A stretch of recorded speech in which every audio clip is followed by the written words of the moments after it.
Olá a todos, bem-vindos a mais uma videoaula de história, pessoal do nono ano, continuando sobre a história do Brasil. Então hoje tem dois assuntos: a Revolução de 1930, quando Getúlio Vargas chega ao poder, e a Revolução Paulista, ou Constitucionalista, como alguns chamam, de 1932. Vamos lá.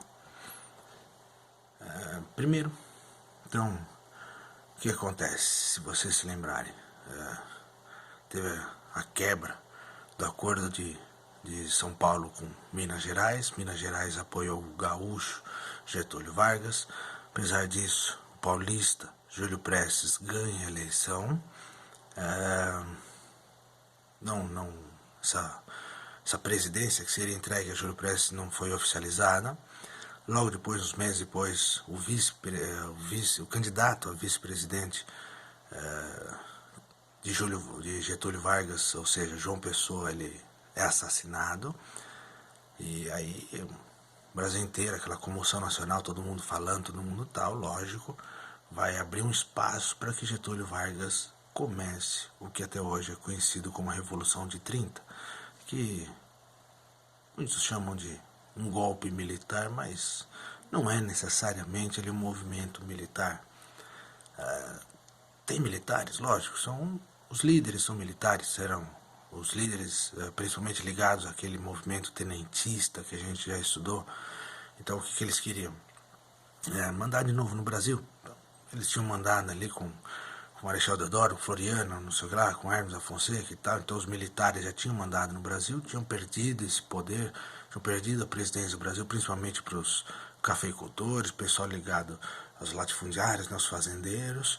E os militares queriam então voltar a comandar o Brasil. Mas quem ia apoiar esses caras, os militares, eram pessoas burgueses, vamos dizer assim, ou seja, uma elite ali, pessoal com mais dinheiro e o pessoal chamado conservador, então que não queria mudanças. Então, na verdade, esse pessoal tinha ideais positivistas e nacionalistas, né? Então, essa Revolução de 30 aí, apesar de estar extremamente ligada aos militares, não foi exatamente um golpe militar. Bom, o gaúcho Getúlio Vargas foi de trem, lá de Porto Alegre até o Rio de Janeiro. E quando ele chega no Rio de Janeiro, ele chega de uniforme militar, chapéu de aba larga, lenço vermelho, então era o uniforme de militar, mas mostrando que ele era gaúcho, que não era paulista. E tem, nesse trajeto aí tem uma passagem dele por São Paulo. Como São Paulo estava irritado com essa situação, muitos paulistas, na verdade, né, São Paulo, mas muitos paulistas estavam irritados com essa situação, aí queriam Júlio Prestes e tal. Muita gente achou que ia ter problemas. Getúlio Vargas até passou por São Paulo sem maiores problemas, mas depois São Paulo ia mostrar, muitos paulistas iam mostrar que não gostaram de Getúlio Vargas tomar o poder. Bom, tem a imagem de Getúlio Vargas, e aí os companheiros, vamos dizer assim, o pessoal que estava junto de Getúlio Vargas foi para o Rio de Janeiro também a cavalo. Que eles queriam mostrar isso? Que eles eram contra o modernismo carioca, que eles eram conservadores, que eles não queriam mudanças, eles queriam manter as coisas como estavam e assim por diante, ou seja, na época dos militares que era melhor e assim por diante, tanto que eles amarraram os cavalos ali no obelisco, ali no monumento que tem no Rio de Janeiro. E o presidente Washington Luiz foi então deposto, ou seja, tirado do seu posto, tirado do seu cargo, deixou de ser presidente do Brasil. E quem foi aclamado ali como herói foi Getúlio Vargas. Então a população aplaudia, queria Getúlio Vargas, tinha o apoio ali dos burgueses, a classe média. Então Getúlio Vargas estava entre asas no braço do povo. Em novembro de 1930, Vargas tomou posse do governo federal provisoriamente, ou seja, tomou posse do Brasil como uma espécie de um presidente do Brasil, mas provisório. Só que ele mandou interventores ali nos estados. Então, Rio de Janeiro, São Paulo, Minas Gerais, teve interventores. Tipo, não tem mais o governador. Agora um militar, normalmente um militar que vai a mando de Getúlio Vargas, comandar os estados. Ou seja, acabava aquela história de república velha, aquela história de café com leite, de São Paulo, Minas Gerais, não sei o que lá, dos fazendeiros e tal, acabava isso, surgia um estado centralizador nacionalista, ou seja, o caráter militar assim nacionalista estava muito presente, e centralizador, ou seja, tudo que fosse possível ia estar na mão de Getúlio Vargas, ou, por exemplo, os estados, para decidir alguma coisa, o cara que estava lá era um interventor e que ia fazer o que Getúlio Vargas queria. Então centralizava todo esse poder na mão de Vargas, na mão do presidente provisório do Brasil. Mas São Paulo não ia aceitar isso muito bem, tanto que eles iam fazer a primeira revolta contra Getúlio Vargas, que é chamada de Revolução Paulista ou Revolução Constitucionalista de 1932.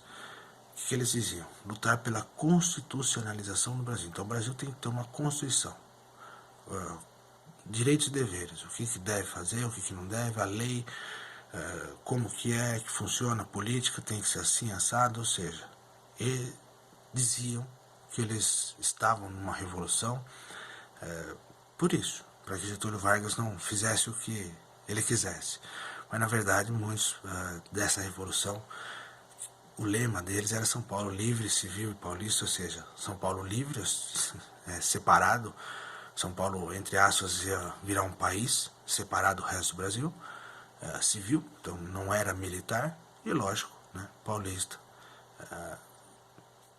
Então, esse lema daí, apesar de muito discutido, de muito utilizado ou não, os paulistas perderam essa revolução. Aí os militares de Getúlio Vargas ganharam, vamos dizer assim, essa batalha, tanto que, por mais que os paulistas foram convocados às armas, fazer parte de um exército e assim por diante, eles perderam, mas não perderam totalmente. Por quê? Porque o governo percebeu que era impossível ignorar a elite paulista.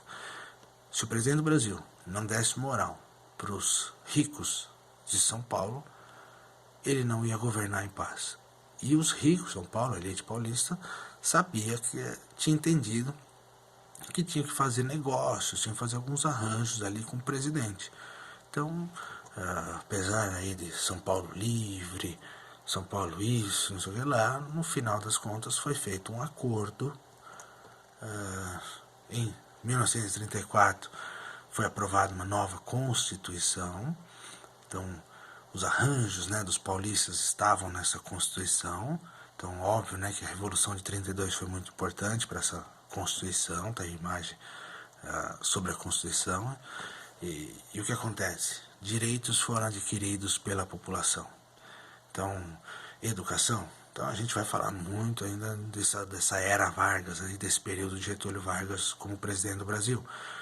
Mas as pessoas tiveram acesso à escola, então os mais pobres que não tinham acesso à escola iam começar a ter um acesso à escola.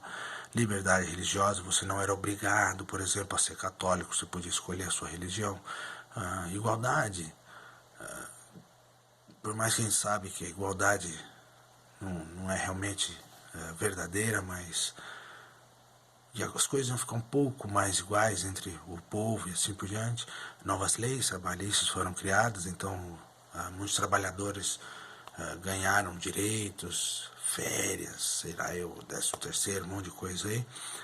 Mas, como disse, a gente vai falando desses períodos, mas essa Constituição aí de 1934, ela foi substituída, ela foi suplantada por uma nova Constituição ali em 1937, e aí é nessa data aí de 37 que acontece uma situação bem complicada. Getúlio Vargas aí sim é um golpe militar, é o Estado Novo. Muitos inclusive tentaram fazer no Brasil o que Hitler tinha feito lá na Alemanha. Então é uma época complicada, mas que a gente vai falar nas próximas aulas. Por hoje é isso. Obrigado. Juízo. E a gente se fala. Até mais. Brigadão. E é isso aí.